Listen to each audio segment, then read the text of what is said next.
तुम्हारी सेना में ऐसा एक योद्धा तो बताओ जिसके साथ युद्ध करने में रावण को आनंद मिले।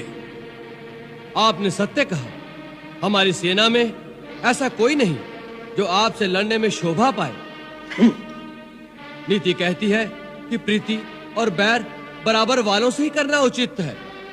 आप जैसा पापी, कामी, स्त्री लोलुप जो छुपकर धोखे से पराई स्त्री को चुराता फिरे, ऐसे नीच के साथ युद्ध करके किसकी शोभा बढ़ेगी? सावधान अंगद, ये मत समझो कि तुम दूध बनकर आए हो इसलिए कुछ भी कहो हमारे हाथों बचे रहोगे। दूध की भी कुछ मर्यादा होती है। यदि रावण के सामने सीमा से आगे बढ़ा तो यही तेरा शेष प्रलाप होगा। अब आगे, यदि तुझे रावण की सहायता नहीं चाहिए तो उसके क्रोध से डरो। रावण रावण कितनी बार इस नाम को दोहराएंगे महाराज? मैं ये जानना चाहता हूँ कि जगत में कितने रावण हैं। मैंने कितने ही रावणों के नाम अपने कानों से सुन रखे हैं। महाराज, इनमें से आप कौन से रावण हैं? एक रावण तो मैंने सुना है कि वो राजा बाली को जीतने पाताल में गया था। वहाँ बच्चों ने उसे घुड़साल में बांधकर बहुत पीटा था। तब बाली ने ही उसे दया करके छुड़वा दिया। और एक रावण के विषय में मैंने सुना है कि सहस्त्रबाहु ने एक जंतु की भांति कीड़ा समझकर पकड़ लिया था। तब पुलस्त मुनि ने उसे छुड़वा लिया था।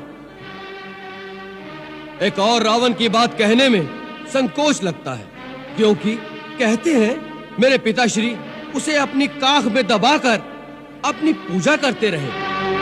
ऐसे ऐसे वीरों में से आप कौन से रावण हैं महाराज?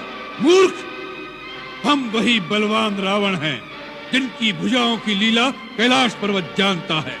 हमारी शूरवीरता को उमापति महादेव जी ने स्वीकार किया। अपने शीश रूपी पुष्प चढ़ा चढ़ाकर हमने जिसकी पूजा की। हमारी भुजाओं का पराक्रम दिक्पाल जानते हैं। हमारी छाती की कठोरता को दशों दिशाओं के हाथी जानते हैं। उन दिग्गजों के दांत इस छाती से टकरा टकरा कर टूट गए। हम वही जग प्रसिद्ध प्रतापी रावण हैं जिसके चलने से पृथ्वी इस प्रकार डोलती है जैसे नाव में कोई हाथी सवार हो जाए। उस रावण के सामने तू उस मनुष्य राम की बात करता है। शठ, वानरों की सहायता से उसने समुद्र पर सेतु बांध लिया।